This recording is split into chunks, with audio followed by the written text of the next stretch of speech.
Good evening.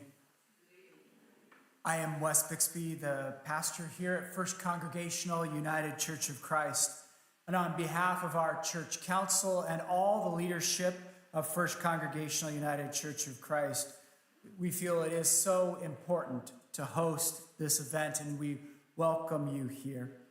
Please also know that it is the heartfelt, deep prayer of the leadership of this church that one year we wouldn't have to host a vigil, but instead could host a celebration honoring sensible legislation that had been passed in gun reform.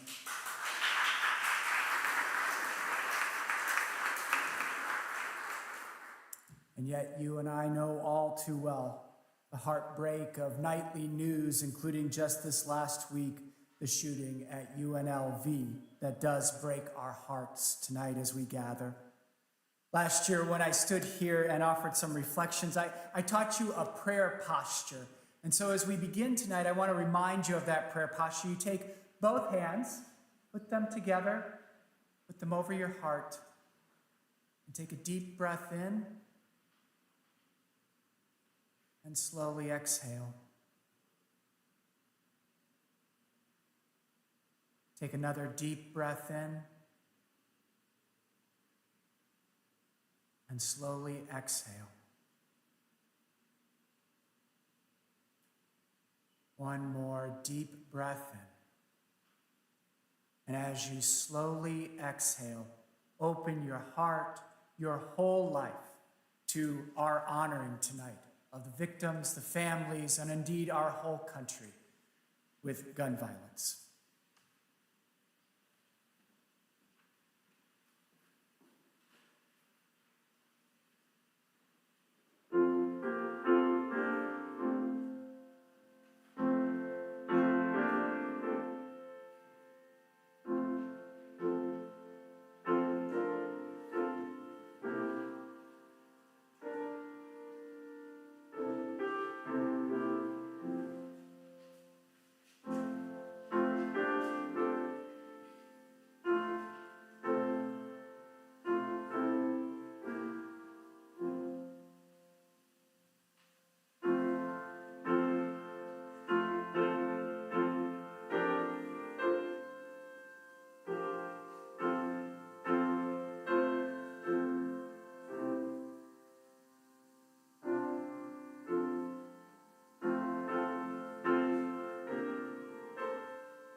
Thank you, Lindsay. This is the 7th time we've gathered on a December evening in Sarasota to remember the victims of gun violence. Some of us have attended them all. Some of you are new to this space. Similar vigils have been held around the country since the year after 26 children and staff members died at Sandy Hook Elementary School in Newtown, Connecticut in 2012.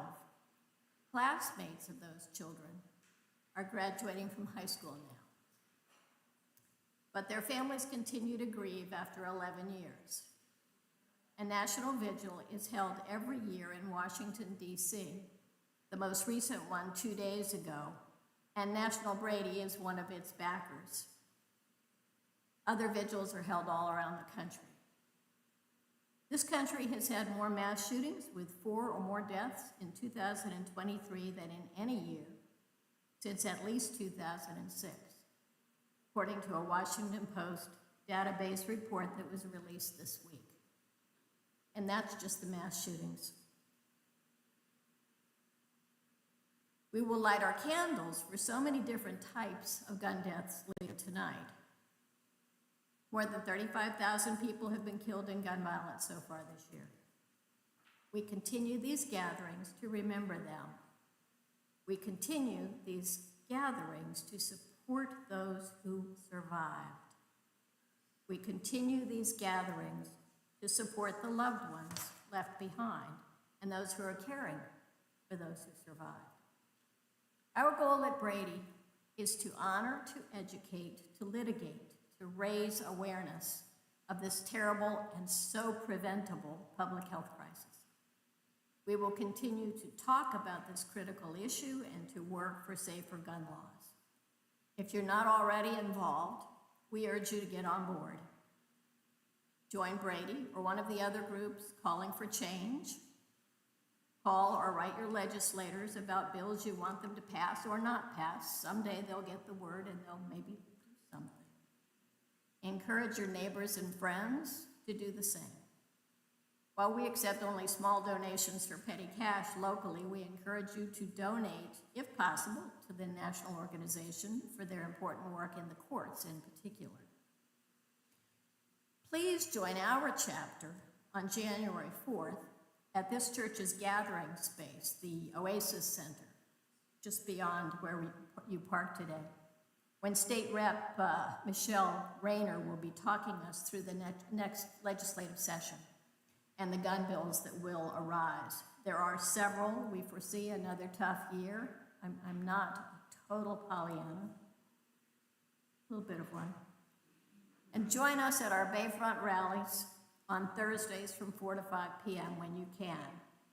They'll start up again January 11th. You can sign up to be on our email list in the back. We don't give that out to anybody else, including the national organization. You'll get more information that way. So I want to take a few minutes now to honor one of the finest activists I've known.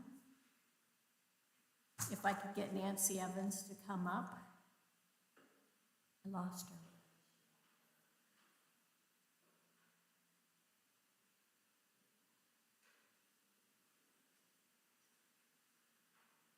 While she's walking, Nancy and David started this chapter over a decade ago, and David succeeded me as president. We lost him in August, and his presence at all of our events has been sorely missed. We want Nancy to have something special. You've already seen it, you know what it is. Well, you sort of know what it is. So I'll take it out of here. You get to keep this. Oh. Our graphics wizard over here, Nancy Gozy, put this together. Oh, yes. It's a framed version Thank you, Nancy. of many pictures of David, usually with Nancy at his side through the years. It's a really special montage. Thank you. Nancy and David have fought for justice in so many ways through the years, and we thank Nancy and, of course, David for their work to stop gun violence. Thank you so much. They also have been activists in so many other causes, so I know you'll continue what you can. And if you need help, Priscilla, I'll help you carry all that down. Okay, thank Quickly. you. Thank you.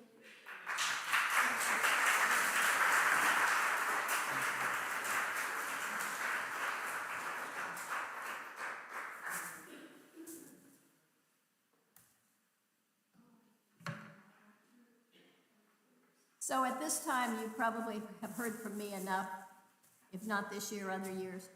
So we'll ask David Seawald and Henrietta Wiley to come up. They're representing Brady, Sarasota in the lighting of the candles.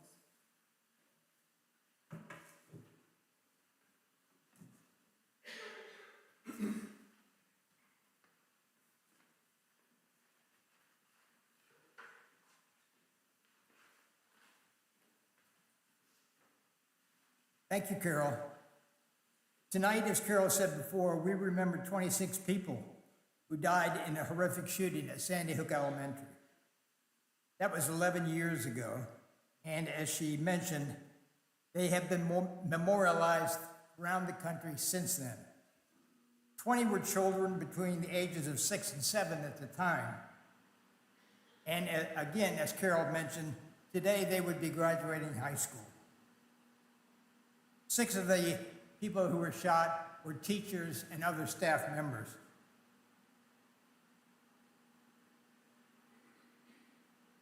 In addition to schools, mass shootings have occurred in malls, office buildings, places of worship, concert venues, bars, and people's homes.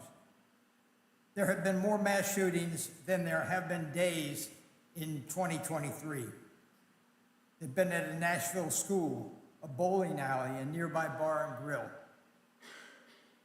in Lewiston, Maine, a dollar store in Jacksonville, in Tampa's historic Ybor City, and so many other places. We light our first candle tonight for all of the victims of mass shootings.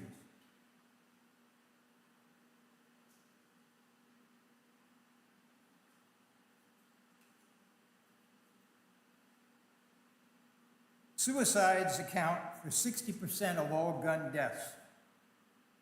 They may be veterans suffering from PTSD, depressed teenagers acting on impulse, people with problems they see as insurmountable. We light a candle for these people.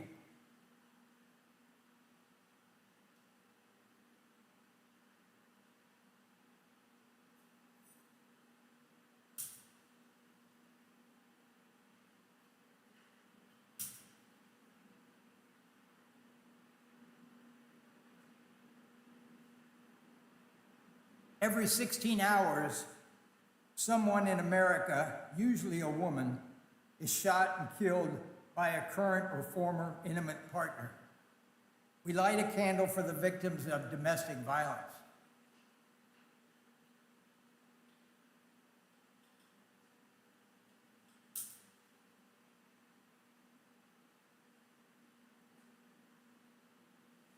$4.6 million American children live in homes with at least one loaded and unlocked gun, according to a survey that was done in 2021. We light this candle for the victims of unintentional shootings.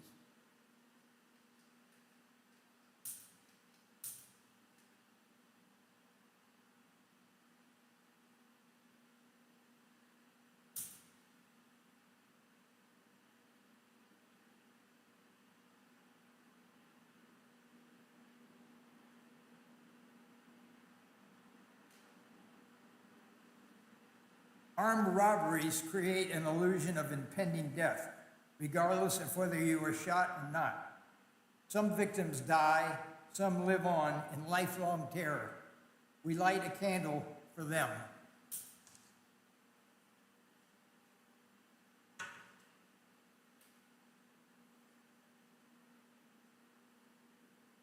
On average, police shoot and kill more than 1,000 people every year.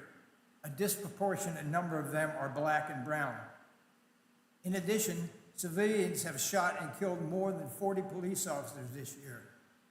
We light a candle for the victims of the unjustified shootings by and to police.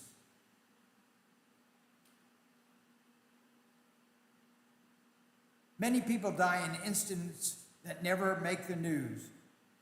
We light a candle for the victims of street violence tonight.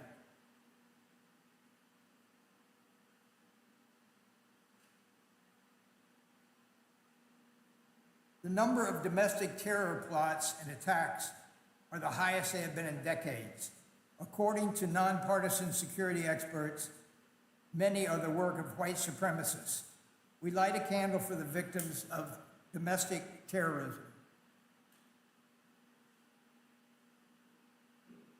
There are reports that there are roughly 10,000 hate crimes involving guns each year because of someone's real or perceived race, color, religion, national origin, sexual orientation, gender identity, gender, or disability. Tonight, we light a candle for those victims. We light the final candle tonight for those who suffer lifelong effects from being wounded by gunfire, for their families who care for them, and for all those who face a lifetime of grieving for someone they have lost. Thank you.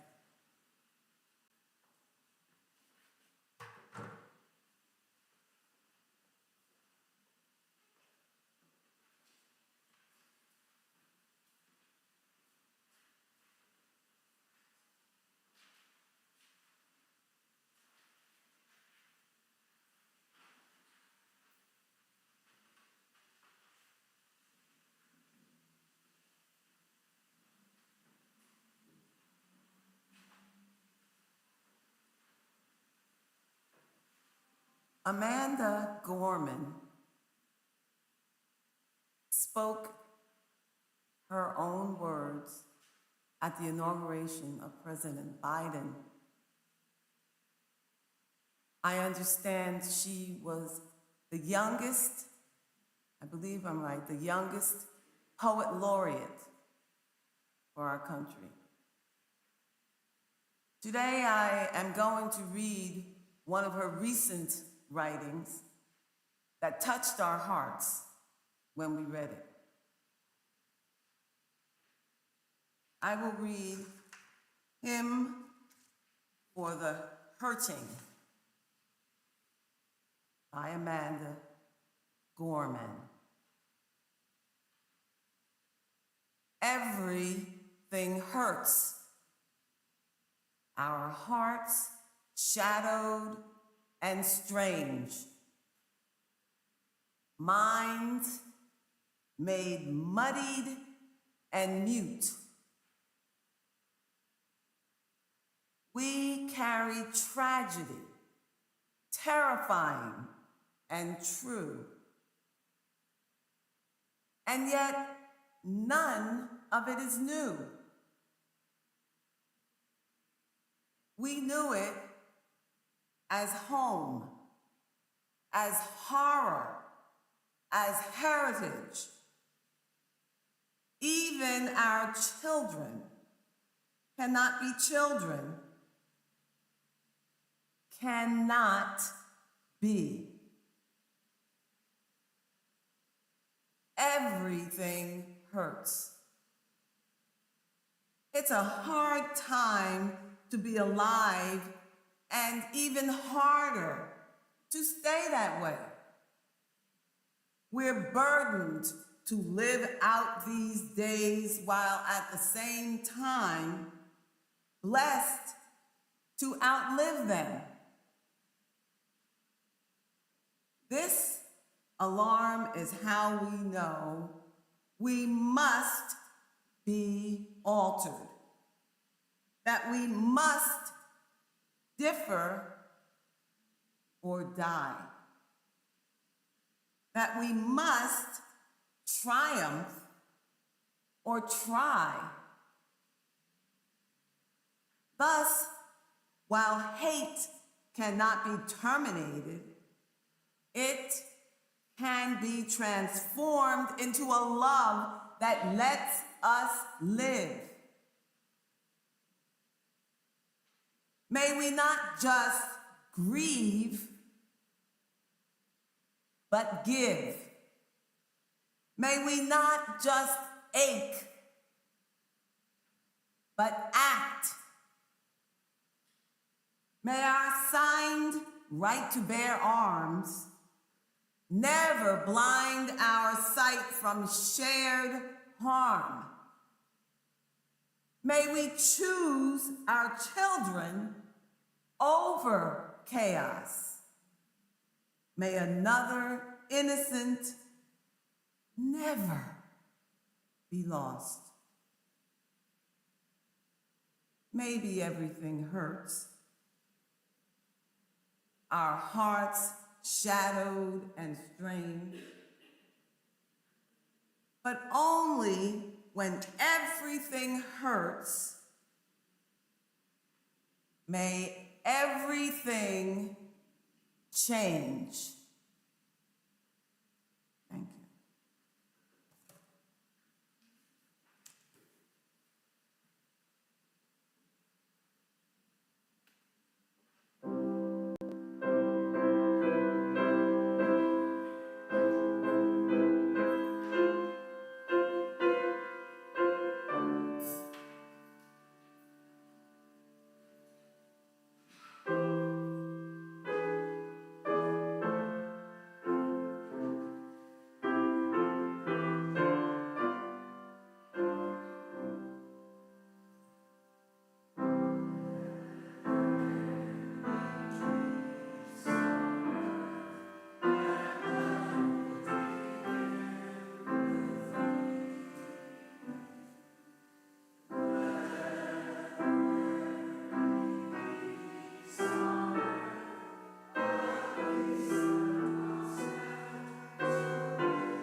I met Erica Dorsey and her son, Aaron Hunter III, or Little AA or AA.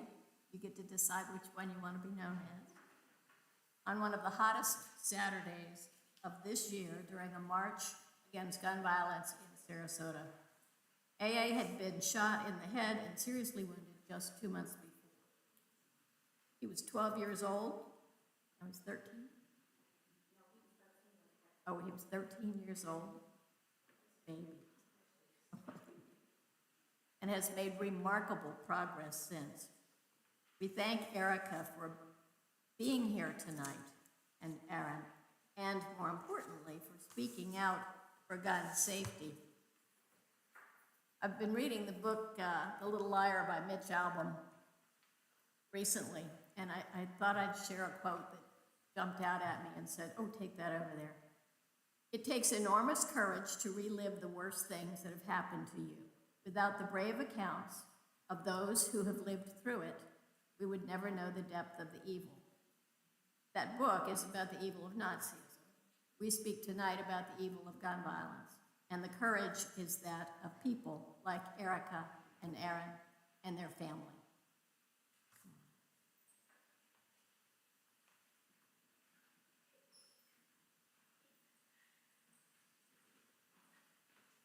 Hello. Thank you. So I'm just gonna take you guys back to June 22nd when I received the news that my son was shot. I remember I had just came from McDonald's with my 4-year-old daughter, and a kid came and knocked on the door, and he said, "AA's been shot." And I said, "No, he hasn't." I was like, "You're lying." And then there were sirens in the distance, and he said, "You hear that? Those are for him. They're coming to get him." And then I said,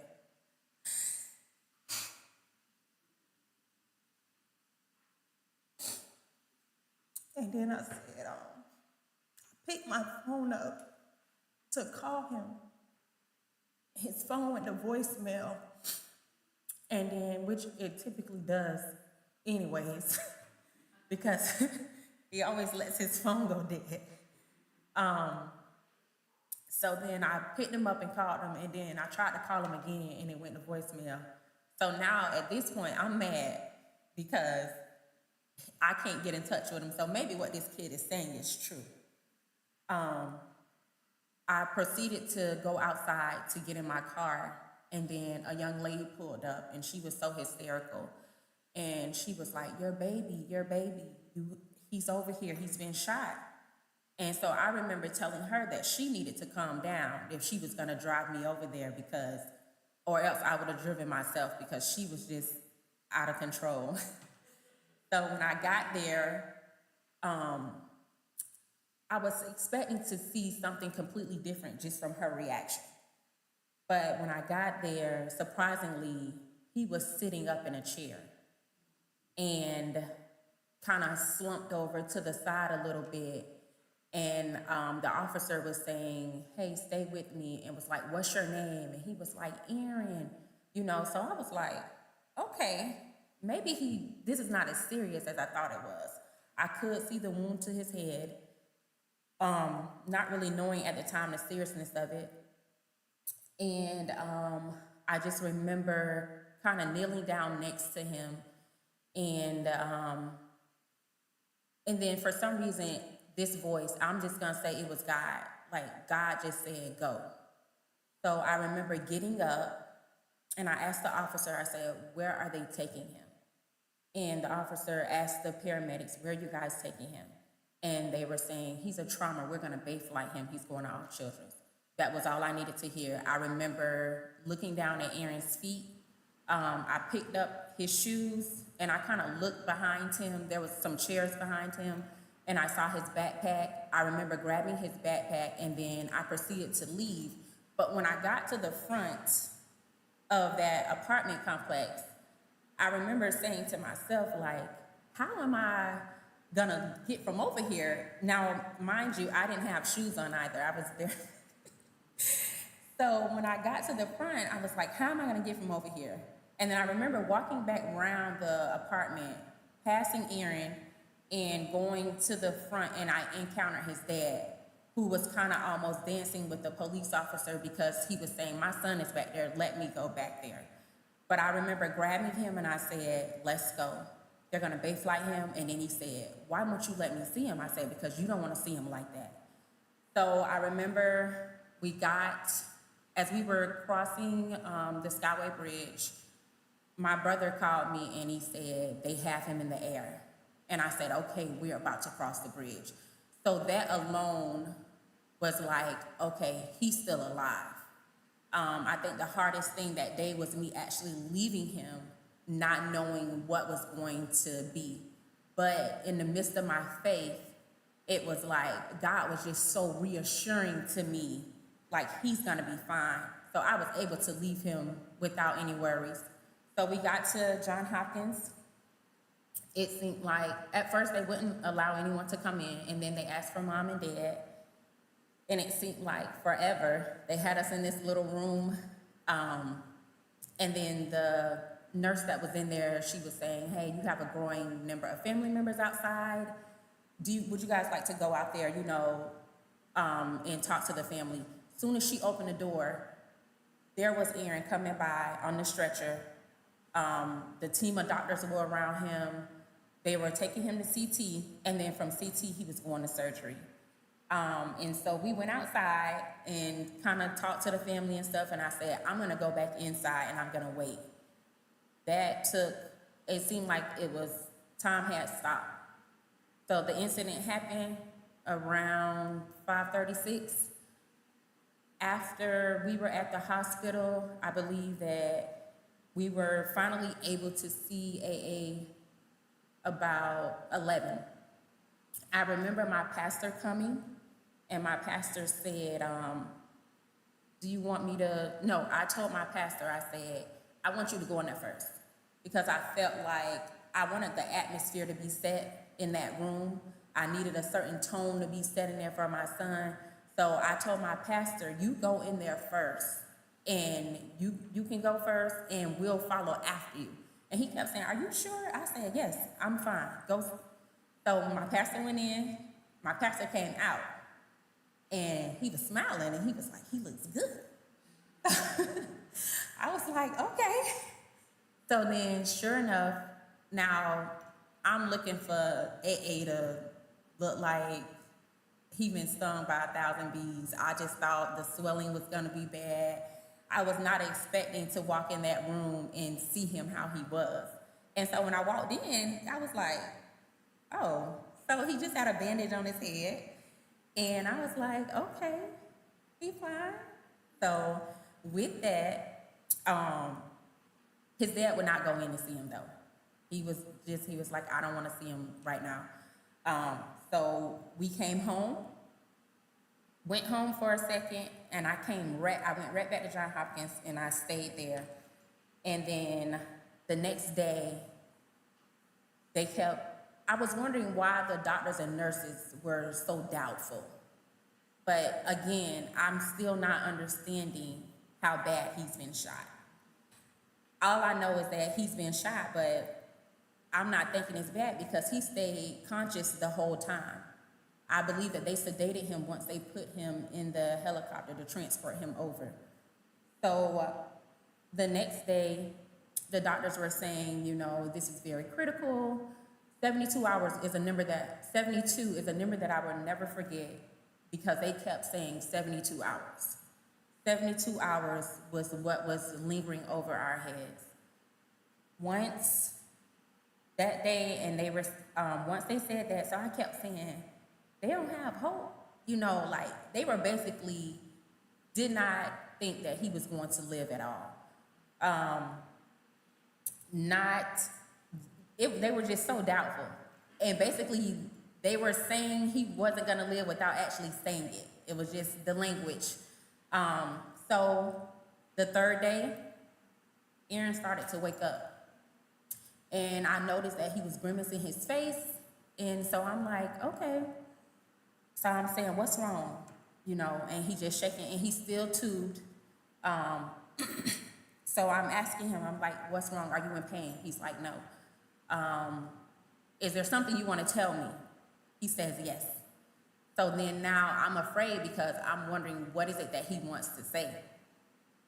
Lo and behold, we find something for him to write on. And he gets the paper and he writes Gatorade. So I was like, you thirsty? And he was like, yes. And I said, okay, baby. So I'm trying to tell him, you can't have anything to drink right now. So at this point now, he's frustrated. So he's getting upset. And I was like, you don't have no room to be upset right now. I need you to calm down. I need everything to be fine. I don't want your blood pressure out of whack. I don't need your heart rate going up. I need you to calm down. So we go into the following day, which now this is the 5th day. They take the tube out. And he's still not really still awake, still very tired.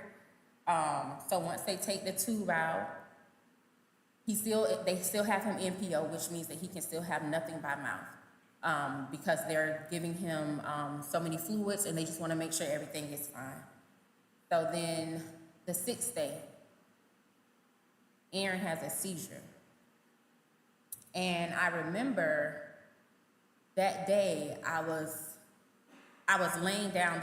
If you've been to the hospital, you know there's like a little bench in there that you can lay on or whatever, a pull-out couch. And I was laying on that, and I could hear his breathing got different. It was almost like he was in a deep snore. So I was like, why is he breathing like that? The nurse is in the room, and she's like, oh, I think he's just asleep. So then I'm like, no, that's different. And sure enough, he had went into a seizure. Aaron was having some pain up here, so I got up and I'm touching him here, and he didn't respond. And I think that was the day that I actually broke. The nurse was saying, you know, we've been looking for this from you for days, because prior to that, when I first found out everything, I'd never cried. I didn't cry until that day when he had a seizure. And I think everything just broke me that day. So moving forward, Aaron started getting up, going to therapy. There was a lot of specialists and stuff that was coming in. He was healing so fast to where the doctors were coming in saying, oh, is this Aaron? Oh, wait a minute. Let me make sure I have the right room, because they did not expect for him to look like that. They did not think that he would be verbal or that he would be able to be up talking. He did have a little left-sided weakness, but that all came back with the therapy. Fast forward, they moved us out of ICU. We went to a higher floor to where basically they were saying, hey, we are going to discharge him. And I was like, what? Are you sure? So Aaron was discharged from Johns Hopkins on July 10th. And then we came home, and he's been doing well ever since. When school started, Aaron was able to go to school. There is a lot of therapy that we have a lot of therapy appointments, a lot of follow-up doctor's appointments. Aaron does his vision is messed up kind of on the peripheral view. But other than that, his eyes have improved a lot, and he's just doing great. And I'm grateful for him. I can say that I am what hope looks like. My son is what hope looks like. That's what faith looks like. That's what prayer looks like.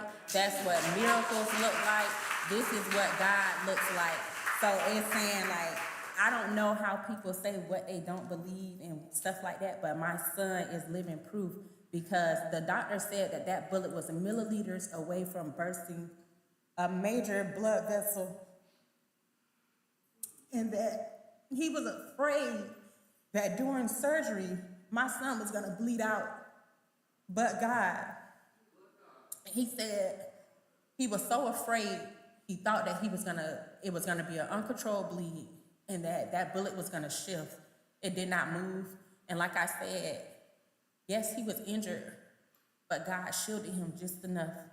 And right now, I remember praying and saying, God, I don't care how you give him back to me, just give him back. I have my son. He's walking. My son can talk. Some mood changes a little bit, but other than that, I'm grateful. Yes, it has altered my life a lot. I went from working 2 full-time jobs to now it's like I'm getting in where I fit in.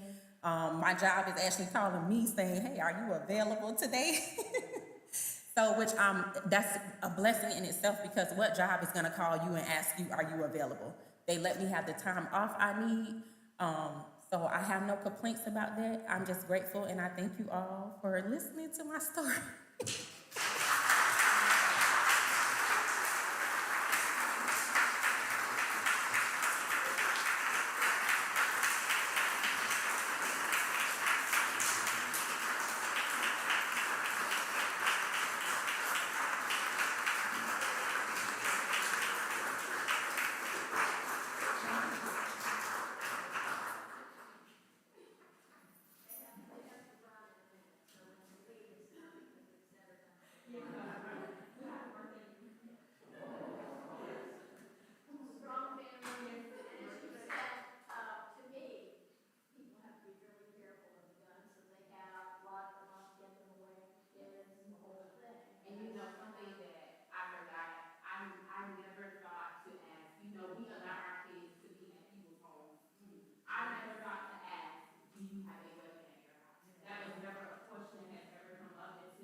Miss Atkins, thank you so much for touching our souls and encouraging us and just reminding us that our living is not in vain, that we are empowered by a Spirit to do what we can.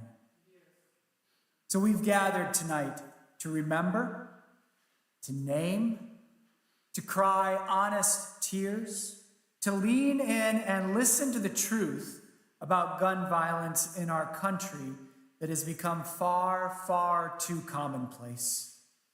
We've come to express our frustrations, our fears, maybe come wondering with that question of what can we do?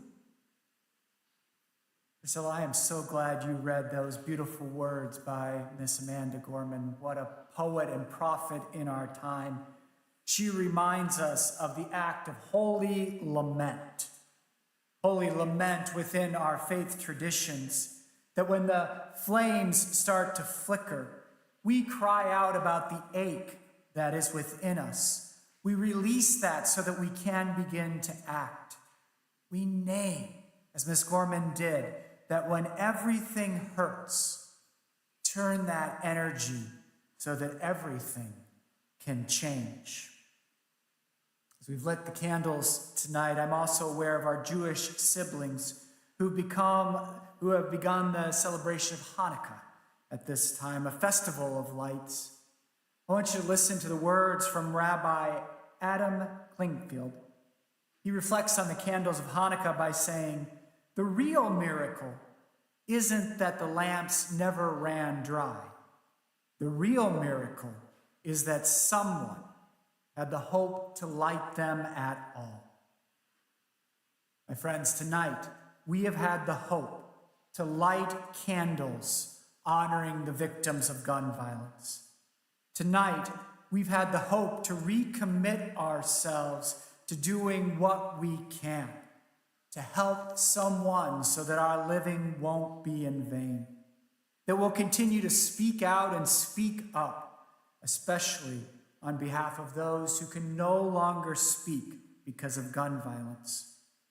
We commit ourselves to continue to meet with representatives, show up at meetings, gather at the Bayfront on Thursdays and write letters, to continue to support the families of gun violence and be with each other in this important, vital work in our day. I'm reminded of the Reverend Dr. Martin Luther King. He said that darkness cannot drive out darkness. Only light. Only these lights before us can do that. Hate can't drive out hate. Only love can do that. We shall overcome because the arc of the moral universe is long, and it always bends towards justice. But my favorite Dr. King quote is a reminder to us to be maladjusted. To be maladjusted not only to discrimination and pushing people to the fringe and fray, but to be maladjusted to the gun violence that is too often on the news and that we hear about. So I'm grateful actually tonight. As I stand before you, I am grateful for each of you and the faithful work of continuing to shine a light on gun violence, to shine a light and to speak up that we don't need to have this normalized in our world. That we've gathered together to remind ourselves it doesn't have to be this way.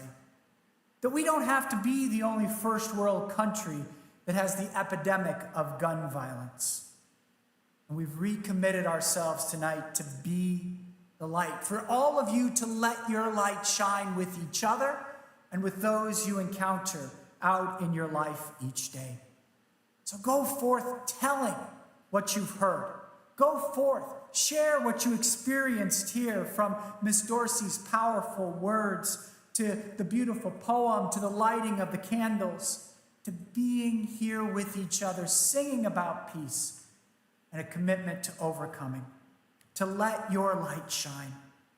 And I remind you that when the tears start coming and that lament sits heavy in you and the flame starts to flicker, we will remind ourselves that we don't let our light shine just for ourselves. No, we let our light shine for the 26 children and staff at Sandy Hook. We let our light shine for the 35,000 people this year who have been victims of gun violence. We let our light shine for our fellow country folk here from Maine to Jacksonville to Nevada. We let our light shine for those who have been victims because of police shootings. We're sometimes silenced because it doesn't get reported on by street violence. And most especially, we let our light shine for those victims of white supremacy and hate crimes. We will continue to let our light shine, not just individually, but collectively cooperating, continuing that arc toward justice and not being adjusted to gun violence here or ever. Thank you.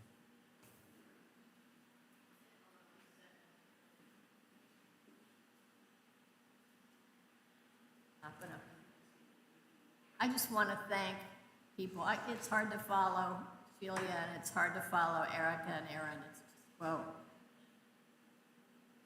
Thank you so much. I want to thank all of the people who took part in this vigil tonight, and all of you who are here, including those who are watching live stream. I always find these vigils a bittersweet way to end a year of hard work by all of us. In addition to those named in the program and the ones that you've heard and you've seen here tonight, I wanted to thank Nancy Goethe again, who does the publicity and the graphics and created the photo montage for Nancy. For Gina Bixby, who is back there making magic with technology. I believe some members of Moms Demand Action Minnesota are probably here tonight. Thank them for joining us as always. And I just can't let the evening go without thanking Jim Crummell, our events chairman, who has brought all of these vigils to life, along with the lovely Priscilla.